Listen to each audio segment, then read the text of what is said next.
Everybody here tonight. This has been a program that has been long coming because we were anticipating this was going to be part of our 200-year celebration a couple of years ago. And this has been a kind of a program that Maxine Brown has thought about and has instrumental as far as developing this show. And I would come along and help her out with some of the tech stuff and some of the research and stuff. So we're going to take a look at what Wilton looked like back in 1820s and a little bit before and a little bit afterwards, and we're going to kind of do a disclaimer a little bit here. Most of our information comes from not primary sources, sometimes secondary sources too. So sometimes the information can be correct and sometimes it can be adjusted a little bit by a few years and events and stuff like that. Newspapers are not always right, and some of the stuff that we get from the newspapers, but this is the best that we know, and then we will update it as we get more information. It will update what is really what history is. So because it's hard to know, the records aren't very available from 1820. Yeah. And so we're going with secondary sources, with newspaper primary reports. And of course, you know, a lot of the photographs too. We didn't have photographs then, but this is some of the nearest older photographs of the time or settings that homes and farms were located on. So you can have to imagine the location is probably where things have happened here. So we are. This is an 1890 view of Wilton. Drones. They had drones back then. No, it is amazing. These clarity of these bird's eye views, that's what they call of Wilton, 1890. And so that is quite a thing. So what we're going to do is Maxine is going to kind of give you some context tonight, basically, as far as what the world was going on in 1820, what was going on in the world, United States, Maine, and then Wilton. And then we'll head down into some older photographs of the area and what was here and some of the houses and farmsteads and stuff like that. So I'm just going to let Maxine do the next few slides here. Oh yes, around the world, we thought we'd start with what's going on everywhere else. Beethoven, of course, everybody knows who Beethoven was, and it was during his career. It was the first attempt of photography in 1820. South America was having wars apparently between all their countries. The first railway was being built in England. It ended up opening in 1825. Russians were the first to explore Antarctica. First electric motor was created by a Hungarian engineer named Jedlik. The HMS Beagle, which was a ship, was launched in England. This is Charles Darwin's journey. England's leaders, King George and Prime Minister Liverpool, were fighting with Scotland and Ireland, trying to steal their countries. Napoleon is in exile. He ends up dying in 1821 of stomach cancer. There's lots of insurrections and revolutions on the Iberian Peninsula, which is, of course, Portugal and Spain. Caucasian War in Asia is going on. It's the beginning of the Industrial Revolution all over the world. And a volcanic eruption in Indonesia in 1816 was still affecting the weather in New England in 1820, during which time a lot of the families from this area migrated west to get better climate. Population of the world in 1820 was 1,091,100. In 1920, it was, would it be 1,091 million. 1920 is 1,912 million, but by 2020, it's 7,795 billion. And I'm not very good with my math, but how in 200 years, what kind of increase is that? Can anybody figure that out? From 1,091 million to 7,000. And then the next screen is around the United States. We've got our president is James Monroe. The Missouri Compromise was Missouri was trying to become a state at the same time Maine was. And they compromised by letting Missouri be a slave state and Maine a non-slave state so that they were equal in numbers. We were still recovering from the 1819 Depression panic. Mount Rainier erupts in Seattle. Joseph Smith gets his first vision in New York, and that's when the Mormons' faith began. He started working the Erie Canal. Colonel Robert Johnson proved that tomatoes were not poisonous after all, as long thought, by eating one in public in New Jersey. And I had to study that because apparently tomatoes and potatoes are related, and potato plants are poisonous. And tomato plants are poisonous, but the fruit is not. So apparently, a long, long time people thought tomatoes were poisonous. The Land Act of 1820 from the government gave offers of Western lands at $1.25 an acre, 80-acre lots. Back to Africa movement was a plan to send the freed slaves to establish a new country in Africa, and the country's name was Liberia. It was also called Black Zionism, but it was mostly a failure because by then, most of the slaves had been born in the U.S. and they didn't want to leave. So they ended up, most of them staying. Nantucket sailing ship, the Essex, was sunk by a sperm whale in the Pacific Ocean off South America in November of 1820, and it was the inspiration for the novel Moby Dick.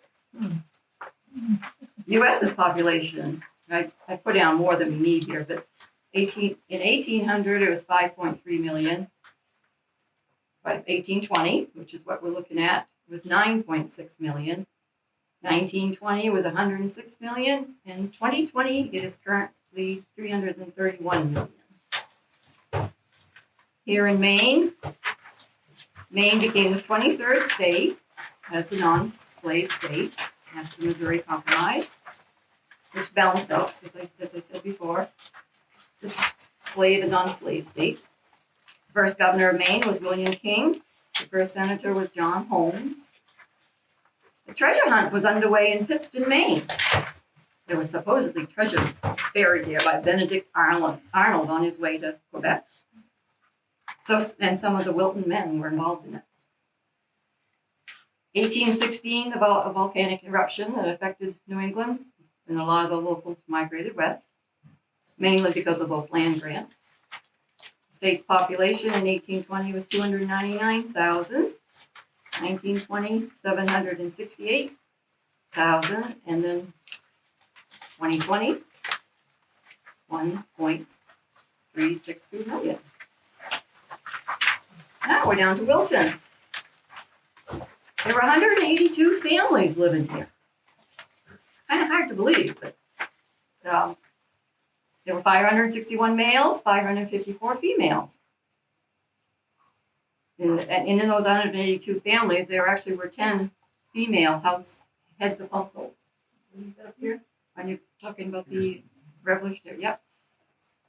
Everyone was white for a race except one family. There was a family named Thaddeus Chambers, who was a freed slave, freed black colored person. He had a family here. He only stayed, I don't know how long he stayed, but he was gone by 1830.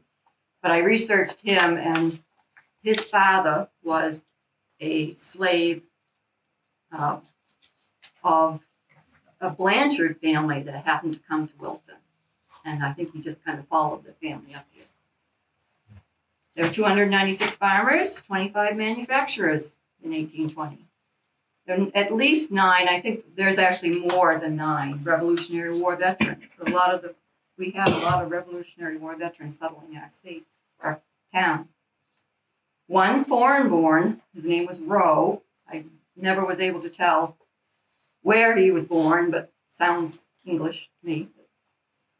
Town was incorporated in 1803, because in 1803 we were Kennebec County, and then in 1838 we created Franklin County. But in 1816 we had an epidemic here in Wilton, the typhoid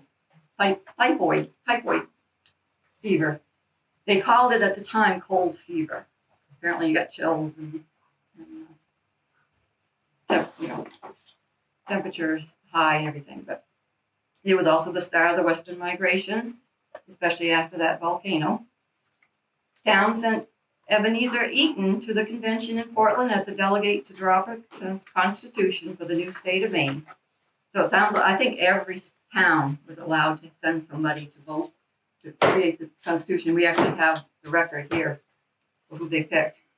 And then a few local men were involved in that treasure hunt in Pittston. And so now we switch to the people that were here in 1820. Oh, home, sorry. Oh, yep. All right. Forgive me if we always go back to East Wilton, but that is always where the beginnings of Wilton is, in East Wilton. So I am biased. I live in East Wilton and stuff like that. So, but here we have is the beginnings of Wilton and a lot of activity in Wilton between the founding of the township, not the township, but the proprietors when they first came. Samuel Butterfield came here in 1789 from Farmington, and he constructed a sawmill and a grist mill here at the falls in East Wilton. And and Butch made a comment here, Butch over here, he called it the Butterfield Falls. And I had never heard of that before. And I'm sticking that name to that. And it's Butch's idea. So I'm not claiming that. It's going to be called from now on the Butterfield Falls, at least in my book anyway. So, and of course, Bryce Weeks back here too. He's a relative of the Butterfields too. So he says probably okay. And you can still see remnants of the dams there. Yeah. Now. So here we have, as far as, like I said, as far as Samuel Butterfield came over from Farmington. And you know where he lived? They just tore that building down just about a year ago over by the Chinese restaurant in Hannaford and stuff like that. He was a Samuel Butterfield Jr. And he had quite a mind, and he was very industrialist. And he came over here, and established this mill here. And again, I believe, of course, we don't have a picture of his mill, but we believe that the mill that he constructed first was probably down on the lower part of the falls, down where Shelley's Hometown Market is, down where the old foundation mill is of the Wilton Woolen Mill. But that's not unequivocal. But here we have, as far as, of course, we got the dam here, and of course, this bridge here. This bridge actually was put up, not this one, but probably one that predates this one, is when the town became a town, when Wilton became a town incorporated in 1803, they voted to construct this bridge because there was activity on the other side and they wanted to ease the transportation. So that was one of the things that they did. And they also did improvements in making the Temple Road going up to Temple. But that the reason why they was doing that, there was a blacksmith shop on the other side of the road. And one of the earliest blacksmiths that we know of was Isaac Butterfield. And he was over there practicing his blacksmith shop. And it's kind of cool. We have a newspaper clipping that says that he left his ledger, and I don't know where the ledger is, from 1806 to 1816. He had a ledger, and he wrote down all the people that came to his shop and what they ordered and what the payment was. And there was a lot of bartering going on.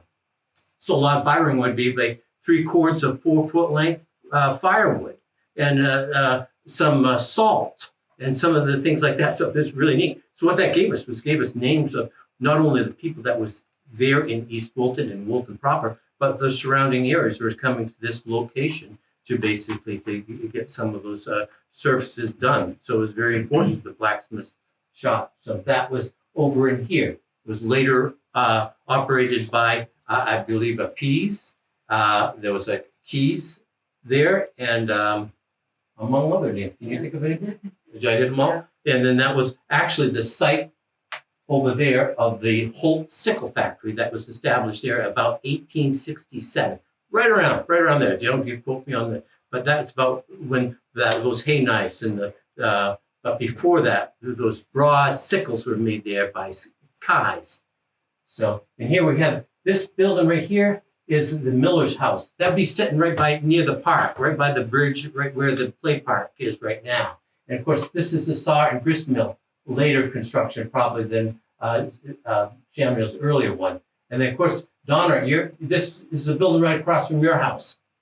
Okay, and then, of course, we've got the Toothaker's house.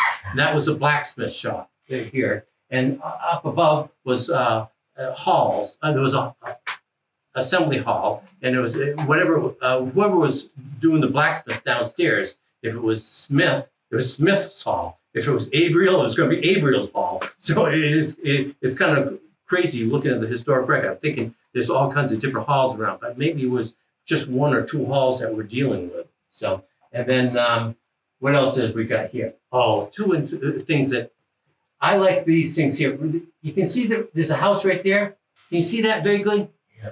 That's where the Dreamin Farm is. Okay, that's the Huffs homestead. They came here in 1794.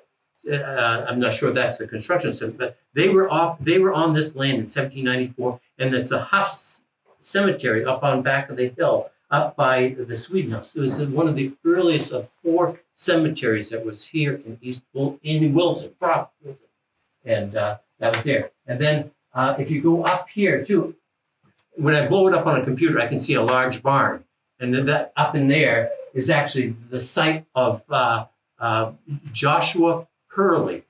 It was the first one. Yeah. Joshua Purley, and he came here also in 1796. He had the farm for a little bit, but he was of Quaker beliefs. And over in Temple, they had a Quaker community or Quaker faith up in that area, up in Temple. So my great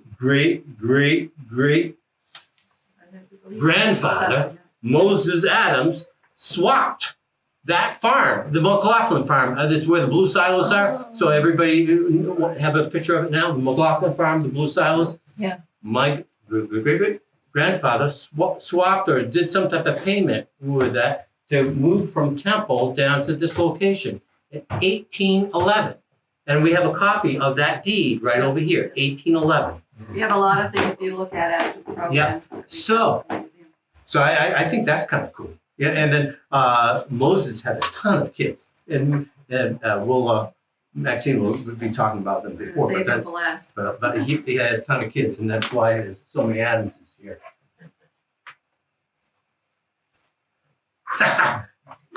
Henry Butterfield, not Samuel. This is Samuel's brother, younger brother. It's amazing that we have a picture of somebody that was born in 1773. He was just a kid, just a few years old during the Revolutionary War. He came to Farmington. He was one of the earliest settlers, his family was. He came up from Boston area or outside of Boston, Mass, and he came up with his family in the 1780s, or something like that. And his family was his older brother. But I think that is cool.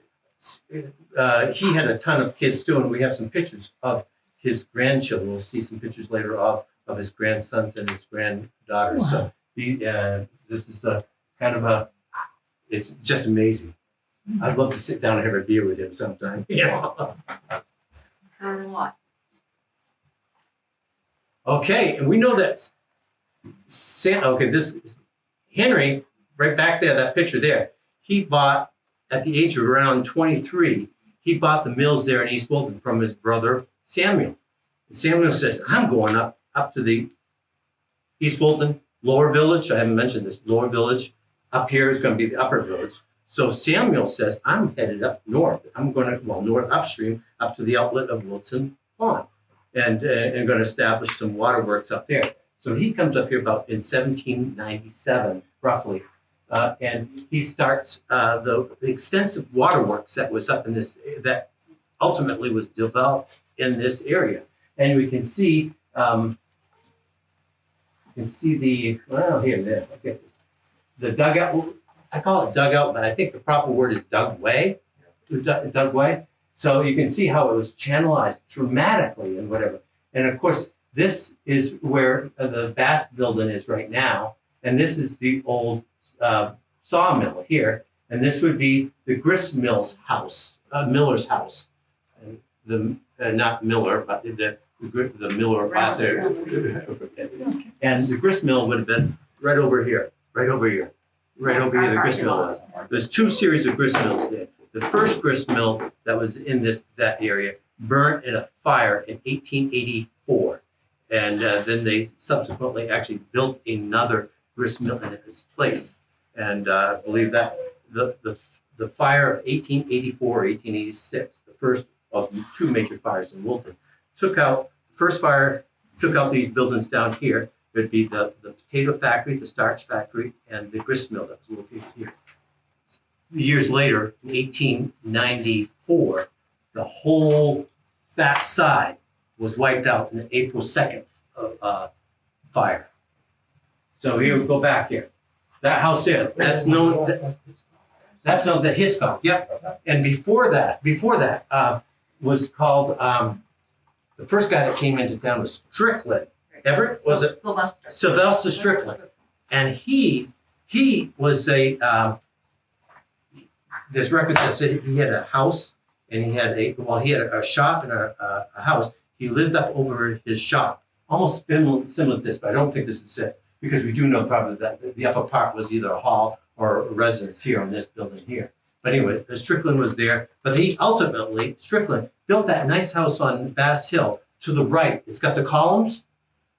And that's we don't have a picture of it, but I just read that today. It's about 1830 construction. Is it hills that on it now? I don't know, but the ones with the massive columns out front. Yep. So anyway, so here we have Wilton Upper Village. Okay, this is they refer to it as a loose house. As far as, and I wasn't around here, did not know Wilton very well at all, but this was Samuel Butterfield's home. That was located right out here in the parking lot. It was torn down in the 60s or whatever, but that was right out here. There was two buildings, I think, that was torn down to make way for that parking lot, and this was one of them.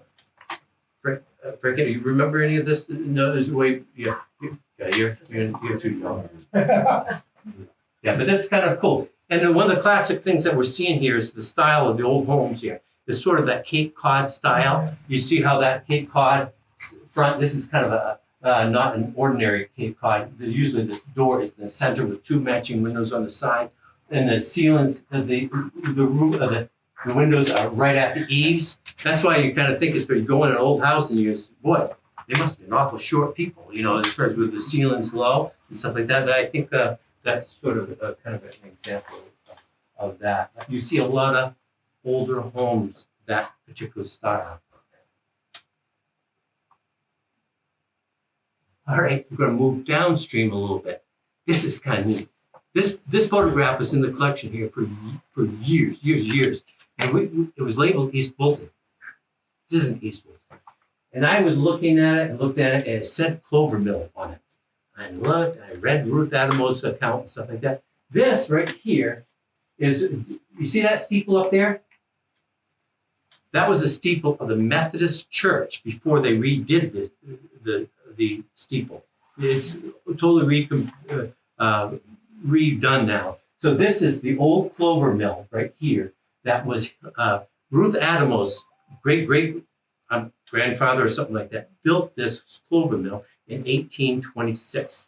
And we know that there's a lot of industrial activity in that area. We know that was a blacksmith shop, and there was a iron foundry. I don't know what the difference between the two. They're probably the same, but there was probably many different blacksmith shops there.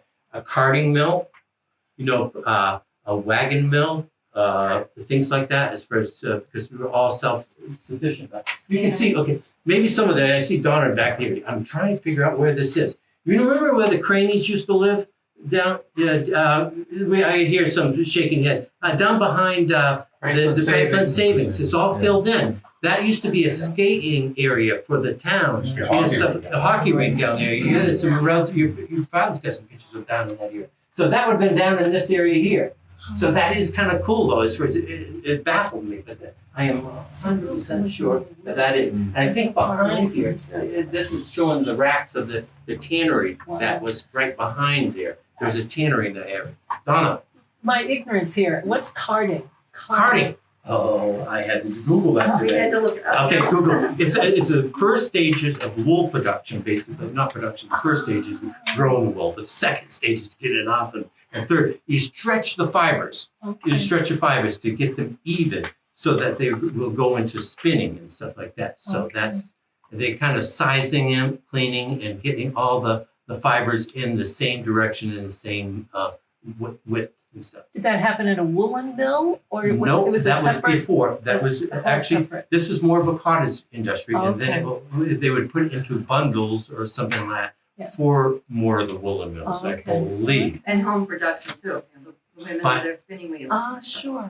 But you're welcome to research it, and if you learn more, you'll let me know, because I'm, okay.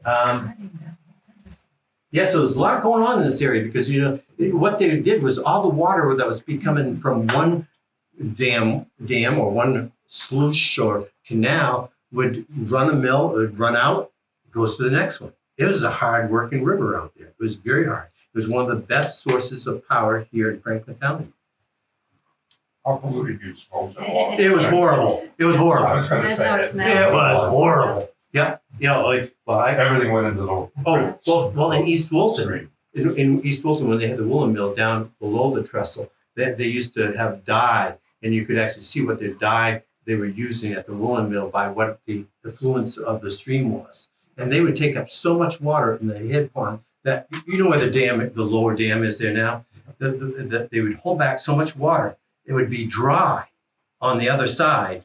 And then people working could walk across to get to work instead of going around across the bridge. All right. But did you know that Basses actually made hats too? One of the earliest things was they were hat makers. Seth was one of the younger brothers, but there was Elijah. His two older brothers, Older Elijah brother. and John. John. They're the ones that started the hat making business here in Wilton. And they had beaver pelts, I believe. They were waterproof and stuff like that. So they were very known hat makers at the time. And so they got done, and Seth took over. Seth, he was probably born right up on Orchard Drive, right by Colby Miller Road. Across the road. His family moved here in 1802. Seth was born about a month after Wilton became an organized town. So that was kind of neat. And here we got That's G.H. Bass's father. that is G.H. Bass's father. So I thought that was quite interesting facts. And they married a lot of different families and stuff. There's a lot of Bass connections here, isn't there, with the Butterfields? And I mean, when you only have about 150 families or something like that, You married your cousin. it's slim pickings sometimes. Yeah, I'm Adam's two different sides because I think my mom, one of my great uncles married a niece way back a long time ago. So that's why I'm not right. One thing I'd like to point out before you go to the schools is the Wilson Lake used to be called Butterfield Pond. That gives you a feel for that. They were the prominent people in town at the time. And then didn't turn into Wilson Pond until many years later. I don't know what year. And it's still a mystery. Why is it Wilson? Yeah. Well, I think it was a trapper. Theory, A trapper? No. Okay. First school when Wilton became incorporated in 1803, the first thing they wanted to do is educate the kids. So basically, the first schoolhouse was actually made in East Wilton again. It's called the Adams School. It's up on the Whedon's farm, up by the junction of the Red Schoolhouse Road and Orchard Drive. It's right there. It's a nice set of farm buildings there. It was in the field, in the horse pasture there. That was the Adams School. And they say that some of the bricks that was Cedric Ranger had a farm up that area. He would use that field and he plowed up a bunch of bricks. And basically, and Pam's father purchased some of those bricks and made a fireplace in the house that they are now in. Is that correct? That is correct. That is correct. So, And it's And, still working today. so they divided up the schools into about 20 districts. Not all of them had schools built right then. It was several years, 20, 30 years until buildings would actually be built as was needed by the population of students in the area. We do know that one of the earliest schools here in Wilton was in the parking lot of the Methodist Church. And Mary Bass refers to it as a 2-room schoolhouse. This is probably one before you think of it, unless you read it. It was called Wilton High School too. Yeah, and That's the and second, then but that's the second one. yeah, but the first one was Mary Bass. It was a small brick school, and she said it fell in the one of the winter storms of probably 1869. It was a big winter storm, 1869, and that brick building fell in. And then they built this other newer one, which we got a lot of quite a few nice pictures of in 1870. You know, so it's kind of neat. And then ultimately, the one behind was built in 1903, the central school. So, but what else was there? School districts, yeah. Well, we know We'll do a program on yeah, schools. yeah, there were districts all over town, just neighborhood schools, but they were not Because- in somebody's house. Yeah, They because didn't have a building yeah. yet.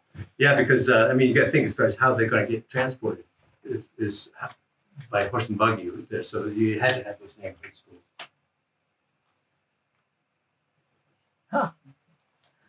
You recognize this building? The oldest Yes. picture we have of it. The oldest pictures that we know of it. How many graduated? Donna, you graduated. You're probably one of the last classes. You and It was Butch, the last class, 68. 68. Yeah. I And, still claim. I graduated from the building in '69. No, wait, what, this Mount I don't don't say that. Yeah. I'm Okay. Wilton Academy for 4 generations. At first, it was called the meeting house. They called it the White Meeting House, and it was actually, I believe, I have an 1829. I believe it was actually constructed 2 or 3 years earlier. I was just reviewing sales of pews, and we had a deed to a pew, and it was 1826. So I believe the construction date is a few years earlier than what we've been told in the past. So this, when Wilton Academy came here, they in 1866 they raised it up. They put a floor underneath it, okay, and they added 20 feet on the back of it, and then that's what. And then the first year of school was in 1867, and they had about 86 students at that time. So it was a meeting house. Does that mean a church? They were Yes. shared with all the church schools. Shared. It was Universal, Free Will Baptist, and I believe the congregation, and I think the Methodists too. But I'm going to put it out there because we do know the Methodists were starting their own thing at 18. There was another meeting house, earlier one, 1818. There was a meeting house right across the road from Colby Miller House, and that was built by the Methodist Society, but it was called a meeting house. And Nehemiah Hunt was the first settled minister, 1814. I think he was a Methodist or Congregational, I'm not sure, right? There was a Methodist church, the cemetery on Wells Road, Mhm. Lowell Road. Yeah. There was a church up in that It area. was in the back of that graveyard. Mhm. And they tore it down and built a new one. Yeah, then they built a new one. Okay, this is an old one. This is the Free Meeting House Society, constructed in 1826, East Wilton Union Church. And I believe that is probably the oldest building for a church in Wilton, because I believe the Congregational Church and the Methodist Church is like 1858 or right around those years. So that was and this was again, it was a meeting house for various denominations. That's before they put the basement underneath it, Donna. Yeah. Yeah. You remember when they did that, And right? yeah, right. Yeah, I'll talk to you later. And that's a carriage house. Is that the carriage house off to the side? Okay, no, that could be the carriage house. But It is.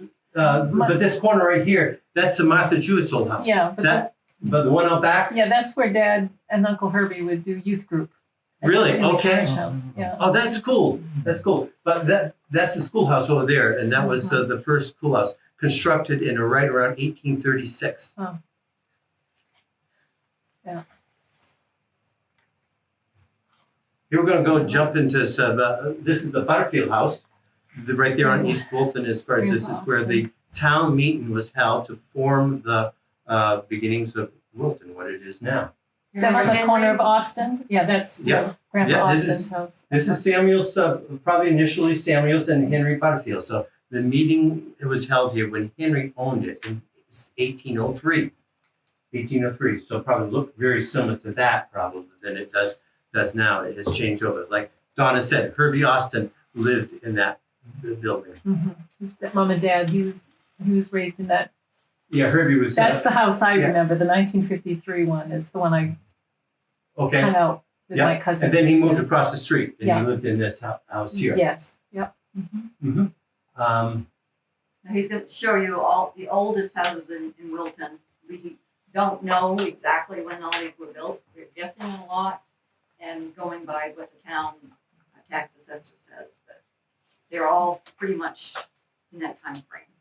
Well, Bryce Weeks, what do you think about that one? Where was that located? Up in your woods? That was not located on your house. Nope, that's located right where the house is sitting now. 'Cause It you can is. see- So You this can is see the same the, spot? you can see the barn that's there now. This barn here? Yeah, there's an English barn in the dooryard, and the barn's in the dooryard. Okay, let me back up North here. side. Let me back up. Abraham Butterfield, the one that came from Wilton, New Hampshire in 1799, he's the one at the meeting at the other house here in 1803, said, hey, everybody wanted to call it Kingstown. Nah, he says, let's call it Wilton. I'll pay for the corporation papers and stuff like that, and if we name it Wilton. Sure enough, and there is some references, there's a little bit of liquid persuasion that was going on at the time in order for it to change name. So I think he went over and he bought a few drinks and named it Wilton. And so, yeah, this house was formerly located on the same spot Bryce's house is. And there's Abraham Butterfield, and his twin brother was Isaac Butterfield. Remember, I just talked about him, the blacksmith. Identical twins, they said. So those pictures would have been taken right where the road was then. The old 3-rod road came across the bridge, generally where it is now on the Coast Corner Road, and right up the dooryard, right by the house, right by the barn, Okay. and over to Tractor Supply. And then, everyone knows where Bryce lives.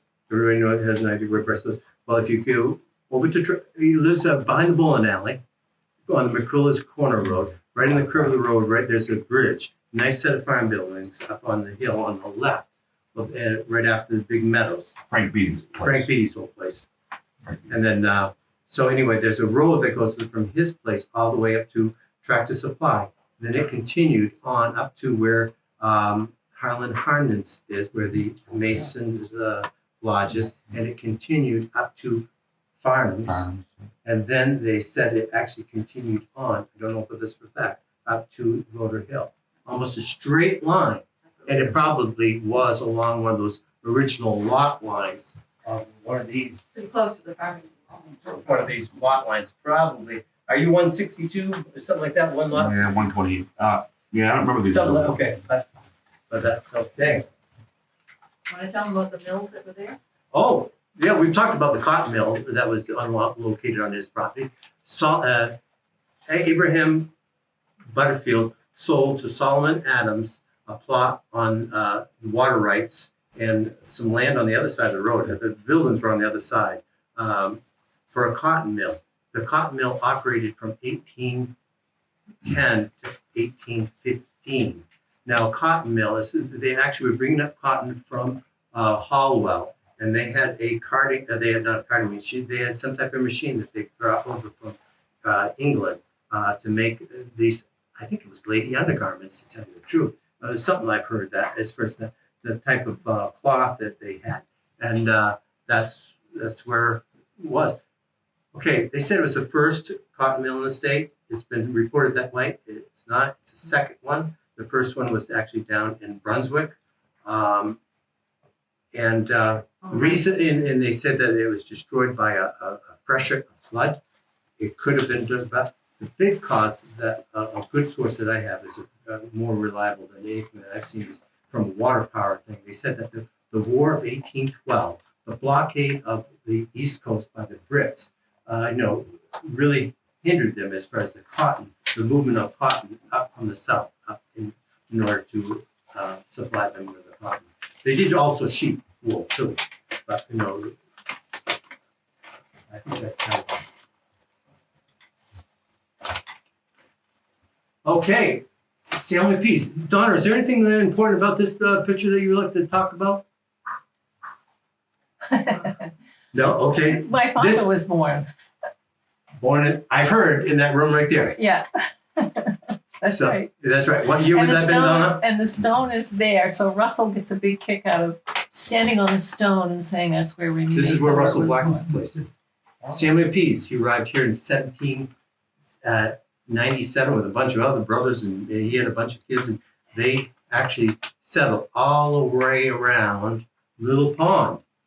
Little Pond turned into be Peace Pond after they completely surrounded it. So they had pieces over on the other side on Route 133. I can't remember how Abijah? Abijah at Jack's Mills place, and then there was some other pieces along there. There was a piece on the Hardy Farm Road up on that. That was actually last name was Hardy, but actually he married a Pease.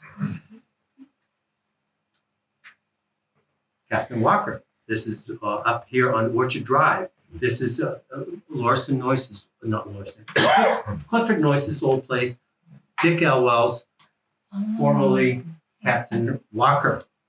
And Captain that house Walker. is still there. Yep, The other that's two it. he showed are gone. Captain Walker was a Revolutionary War vet, and actually he was called up either Lexington or Concord.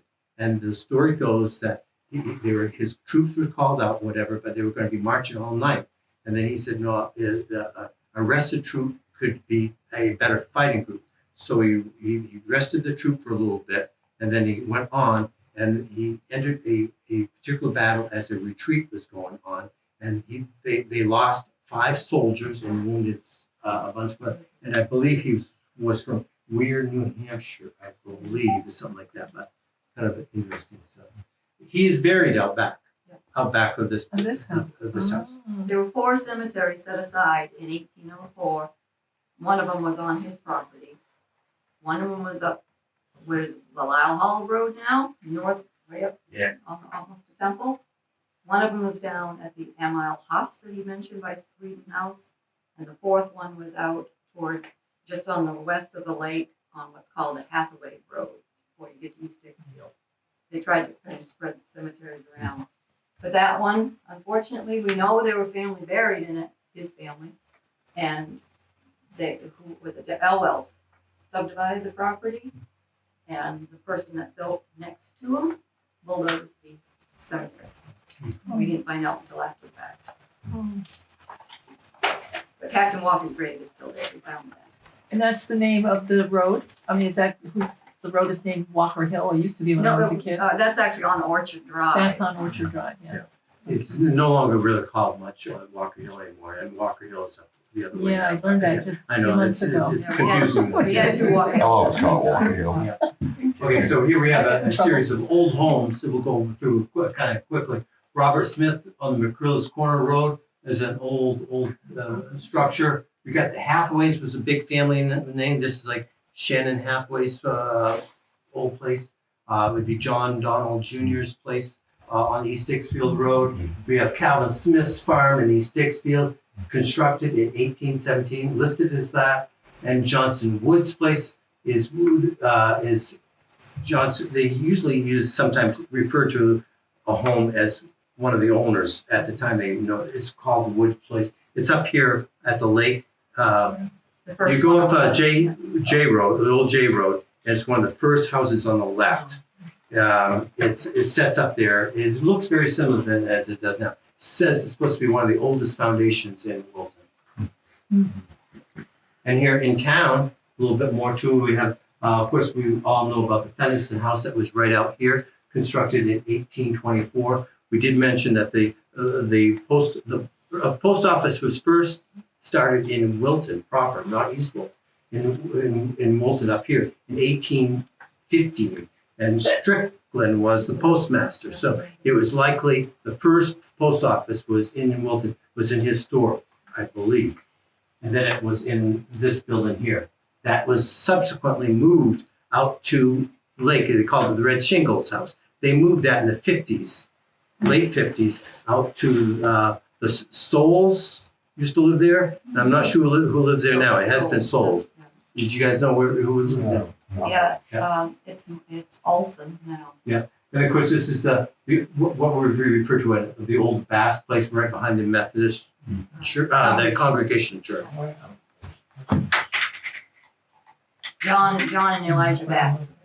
And here's a few more, some older homes in East Dixfield, the Butterfields and Smiths. Elder Baxter, that's a Colby Miller play. That was Gideon Powers, Revolutionary War vet. Then up here, Dascom's, I'm not sure, they were involved in a lot of businesses here in town. This is up by the golf course. And then here we have the Hughes Baker place. This is on the East Wilton Road.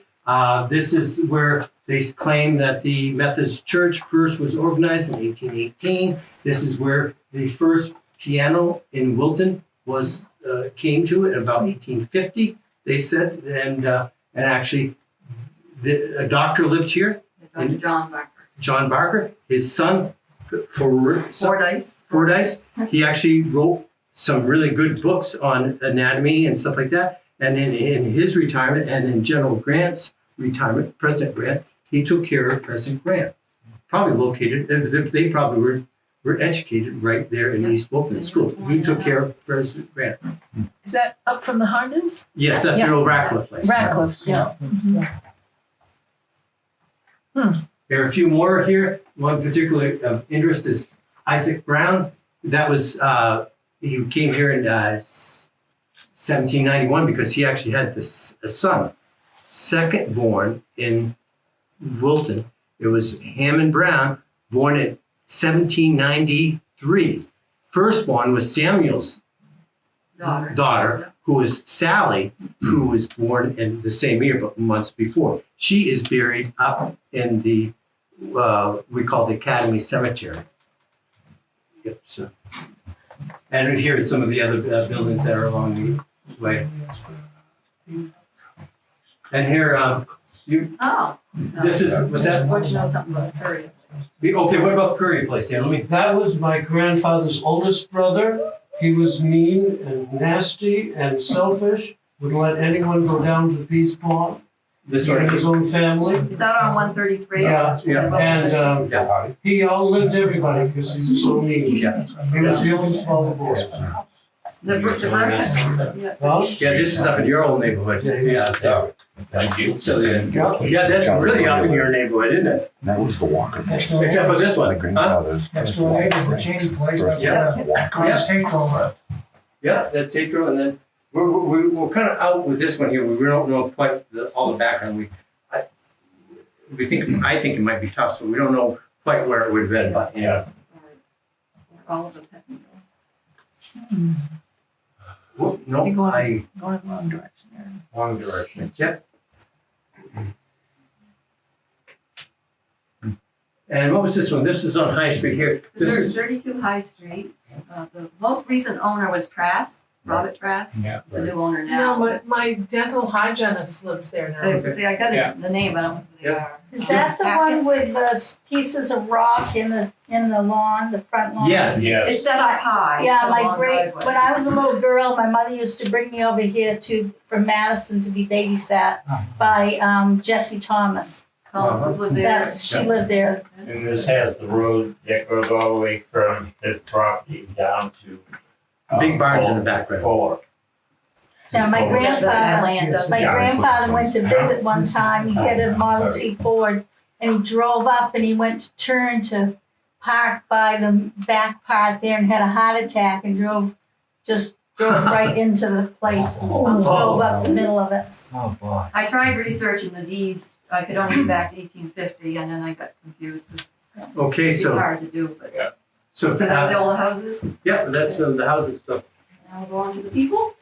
I don't know, for those of you who don't know us, Richard is becoming our town historian. But I love history too, but my passion is genealogy, really. So what we've done is come up with the names of the families that were here.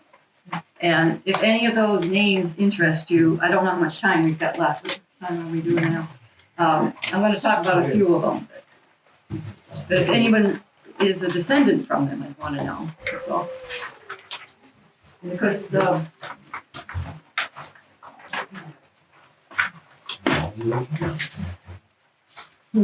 got Interesting. Yeah, that's cool. because the Butterfields were the prominent ones early on. What our project was to try to figure out how many descendants are still here from those original families. Well, that was quite a daunting task. So I didn't get through all of them. You know, I had 2 years to do it, but it's very difficult when you have 14 children and the children marry their cousins and it just became too much. But I picked out some of the prominent ones. The Butterfields, of course, like I said, were the most prominent at the time, but there are no longer any Butterfield descendants here with the name Butterfield. With the name. Yeah. And but I did come up with some names, other last names. Norman Gould, is anyone familiar with him? He used to be a selectman here in town. He's descended from a Butterfield. The Beatties and the Weekses are. Let's see, they come down through Elizabeth Butterfield, who married Enoch Bridges. Grace Adams, who descends from Abraham Butterfield. Grace married Durwood Trask. And I'm not sure if any of the children are even around. But most people would know who they are. Then I found Richard's wife. She was a Mosher, but her grandmother was a Butterfield. And let's see, from James, that's actually the only, no Butterfield. Nancy descended from a Butterfield, but changed into the Merrill name. But that disappointed me. I really wanted to find some Butterfields, but there are none. So we went on to other names. We're going to say Adams was a very big family, as you can see, how many Adamses there were, but we're going to save them for last. We've already touched upon the Basses. We saw Seth Bass's picture, who I said was G.H. Bass's father. But what most people don't realize is that Seth's father, Jeriah, was the first settler here in town. He was in the Revolutionary War, and he enlisted in the 1812 War of 1812, and he was lost at sea in the Great Lakes somewhere. Mm-hmm. So he had a family living here in town, and by the time they realized he was dead, his children became paupers, became wards of the town, and a lot of them got farmed out to families to be farmhands and. What was his name? What was his name? The original Bass was Jeriah Bass. But he ended up having quite a few children that became quite prominent, despite their beginnings. And of course, we've got the photo. The last name of Gould, if you see that one on there. Silas Jr. had 4 daughters who married 4 Walkers. So that became quite confusing too. The Walker name is very prominent in town, Walker Hill. And he's buried up in the Brown Eaglewood Cemetery, corner of Bouvier Road and Brown Eaglewood Road. It's Brown Eaglewood. Noah was in the Revolution with his brother, Silas. They're both Revolutionary War soldiers. Benjamin is Silas' son. And then they had a sister, Sally, who married Jeremiah Fletcher, who's on that list as well. And I could not find any descendants for them at all. And there may be some, but I couldn't find them. remember the big Fenderson house, the red house that got moved to the lake? Charles Morse owned that house. He was here quite a while. He married the first girl born in Wilton, Sally Butterfield, Samuel's daughter. They had 2 or 3 children, and she died in childbirth, or about the same time in 1816 when I talked about that typhoid epidemic. But she was our first child born here in Wilton. And Charles Morse himself was very prominent.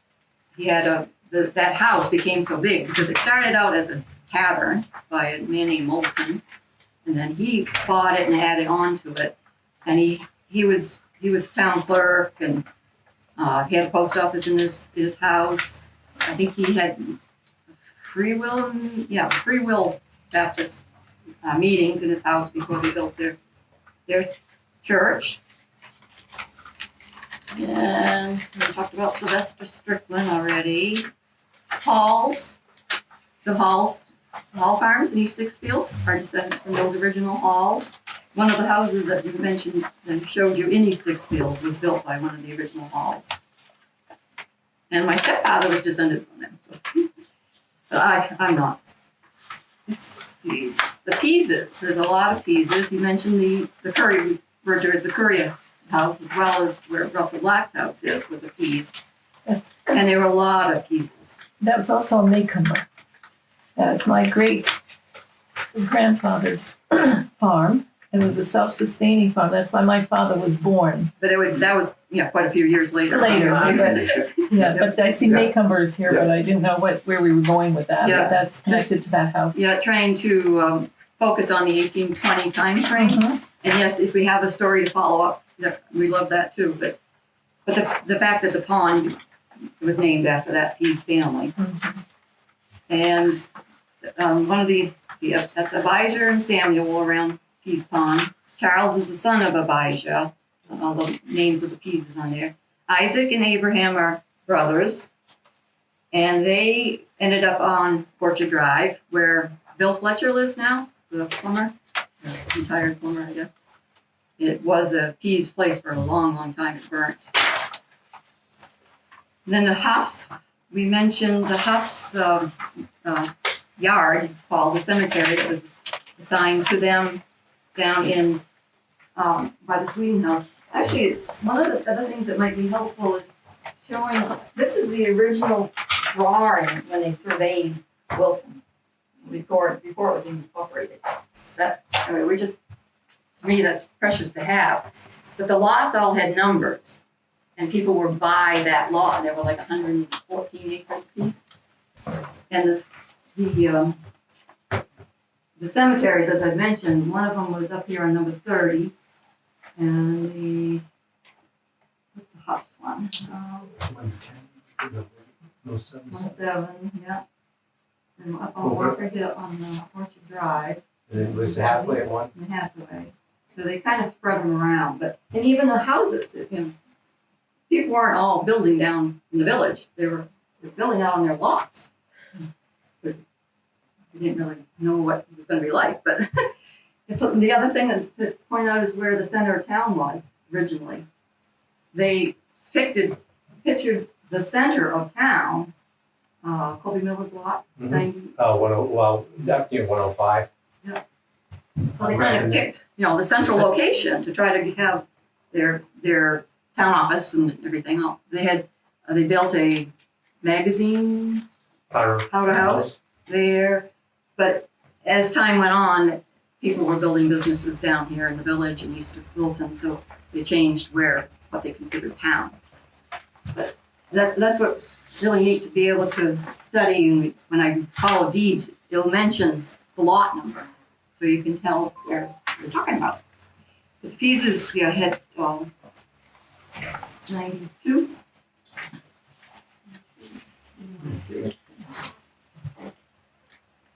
The Huffs actually, Nancy, you descend from them too. From the Huffs? Yeah. Yeah. Because their daughter Susanna married Thomas Rod Bird, who was an Englishman. Their daughter married George Adams, and then can't remember how it comes down, The but Tiltons, from the Tiltons side? there's obviously many generations in there, but they moved back to Wilton. They moved up to Dallas Plantation, I think, to try to settle up there. And moved back. Oh, and two of Emile Huff's grandchildren are buried in that cemetery up on the hill by the greenhouse. The Mosiers. We had only one Mosier on there. It was Bryce, I think. Bryce Mosier with it spelled Mosier. Now, they changed, somewhere along the line, they changed it to Mosher. And Richard's wife descends from them, too. And Nye Mosier, everyone knows him, he's her father, but We're all related. we're all related. It's ridiculous. Although Those of us who've been here for multiple generations are all related. We're in the same gene pool. The Tufts name, I just was hoping I had more information about them, but I couldn't find any descendants from them. I do know that John Tufts, who was here, daughter, Sarah, married Asa Butterfield. They had a son named Franklin. This is about this time frame, I want to say 10. And Franklin, as a teenager, went with his grandfather, John Tufts, out west. It might have been during the Western migration, and settled an area in Mainsville, Ohio, where a lot of their people from Maine went, and then moved a little bit further up the river. I guess it was because of a railroad coming through. Settled another area and called it Wilton, after Wilton, Maine. And in fact, we did a program here about 10 years ago where we had a sister city, Wilton, Iowa, came to Wilton, Maine, and then we had a program with them. So, pretty neat. But that Franklin was born here. That was pretty neat to know. And I've already mentioned Thaddeus Chambers. Blanchards, the up on the interval, the two big farms, one has burnt. Those are descendants, but the original Blanchard was Tim. I think, how many do I have on that? Blanchard. Cyrus and Timothy. Okay, Cyrus and Timothy. Well, Timothy was a Revolutionary War. He ended up moving to the Temple, but he's buried up there. But his children are the ones that had the farms up on the interval. Married into the Savages. You know the Savages up at the end of Temple Road, actually. Tom Oliver is a descendant of them. And Bruce Blanchard, but I'm not even sure if he still lives in town. I know he descends from them. Chases, there was a Preserved Chase, which I've never heard that first name before, but Preserved, and his descendants are Shannon Chase Smith, Clifford Chase, her brother, and they were also related to the Dakins, which are on there. How much time we got? You should be give another let me change the slide here. We talked about Henry. How come I didn't? Yeah, let's go back to Henry. Henry, because Henry's the grandfather. We have a picture of him. We don't have a picture of his son, Samuel. He died before photographs, I think. But we do have his grandsons. And they are, let's see, which here? Son. It should be a Samuel, Thomas. No, I'm reading Henry's children. Better read Samuel's children. Yeah, there was a Henry. There was a Ben Franklin. I think he's the one in the middle. Fred Eugene and Frank Augusta. They're the younger ones in the back. And then John Manley and Sam. Yeah, there is a Samuel. We're not sure which one's which, but every generation had a Samuel. Every generation had an Isaac. Every generation had a Henry. But their brother, Henry James, was killed in Gettysburg. So we We don't think he's in this photograph. We're guessing that it's about that same time frame. Maybe that's the reason for the photograph. Yeah, Samuel Bedford had at least 12 children. Those are the 5 of the 6 sons. And then we've got 4 of the 5 daughters' pictures. But they all moved away. None of the brothers' children stayed either. So, but we actually have these photographs in this museum. I mean, it's just neat. A lot of the descendants from away have sent us information. So we've got 3 piles. Yeah, that was cool. Somebody from Massachusetts sent us all these pictures of the fire fields this first. So that's would not have had any of this material if it was not for one person to give a bunch of their stuff out of their attic. Yeah, with IDs on them. With information. Yeah. The Knowleses, because we all know Joe Knowles, right? The man who went naked in the woods. But there's the Millers, if anyone knows any of the Millers in town, they're descended from them. There's Gilbert and David, I think, Miller, still here. Walkers, we showed you a picture of the William Walker farm and where the cemetery is. Couldn't find any descendants, even though there were 1, 2, 3, 4, 5, 6, 7, 8 families, the Walkers here at the time. I know some of them settled up on what is now called Walker Hill. I think that might have been Osgood. Some of them settled in the Brown neighborhood. And yes, where the Brown Neighborhood Cemetery is, that whole hillside. But yet there's no, Where the Boobies were. and the Hoobiers, your family did after that. That was a Walker family. Yep. The Browns, we showed you Isaac Brown's house. There were, the Evan and Isaac brothers, I know that. Hammond and Elijah are Isaac's sons. Eliphalet, I think, is also a brother of Evan and Isaac. Evan, I know, was a minister, the free will minister. Eliphalet married Dorothy Walker. Evan's daughter Hannah married Asa Fletcher. He's on there. Betsy married Luther Cheney, which we showed you. Most people call it the Tatro House on Temple Road. But no descendants that I could find. We do have a Travis Brown that contacts us from Massachusetts. Unless I knew he was living down there, and he's come up a few times. We've shown him the property where his family lived, which is up near your area too, and near the cemetery. In fact, they own land right beside the cemetery. Hardy's, the brick house that we showed you, was Job Hardy built that one, and my mother grew up in it. But Job, I couldn't find any descendants from them. I know most of these are brothers, and William, I think it's William, is it? John, John. John is our giantess Sylvia Hardy's father. Sylvia Hardy that became the famous giantess in the circus. Yeah, there were 5 brothers that came originally to Wilton. But the 5th brother, Jesse, moved to Phillips, I think. Or up northern Franklin County. So now we'll go to the Adamses. Bexy, sorry. On the copy, the very last name under Woodman was cut off from the copy. Just Yeah, a lot of these didn't copy very well here. Woodward? well, that's just Woodward. Maybe Woodward?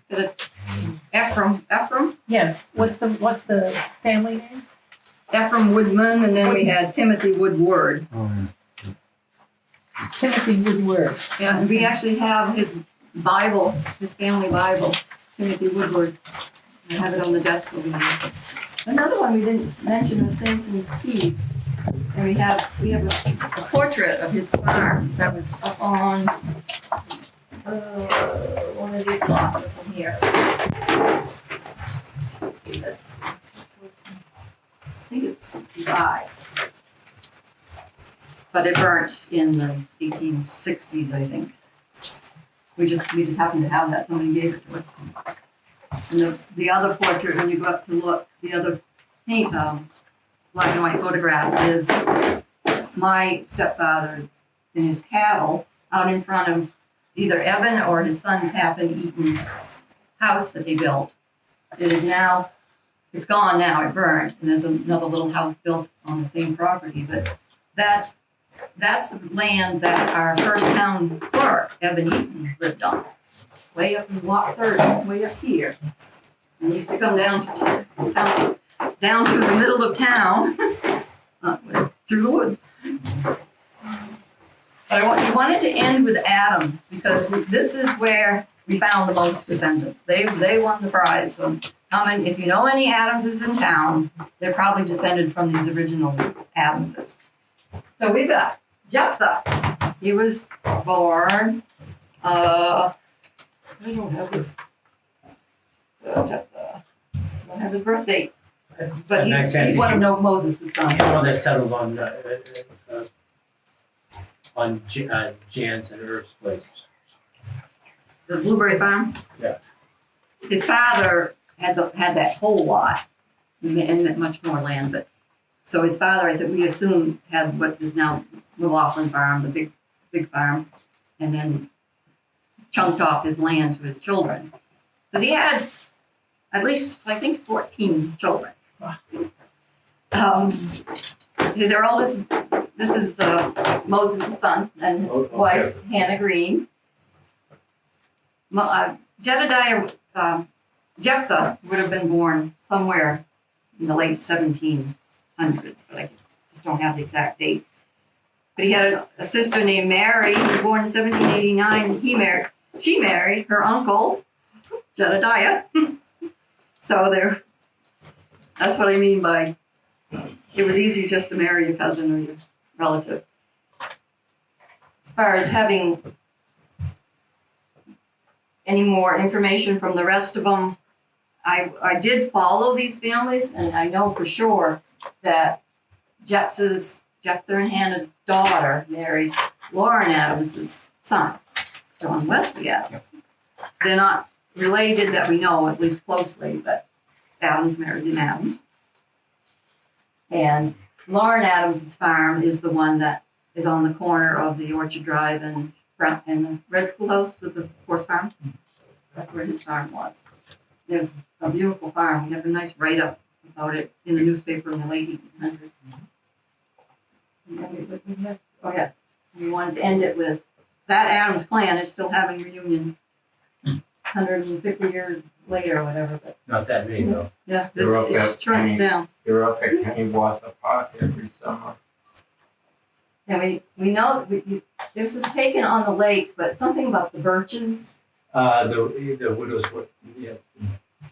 Yeah, this I is, can't remember the name of the park that they had there, but it was up across from the cemetery somewhere. so any questions? Is this your Adams family? Yes. Okay.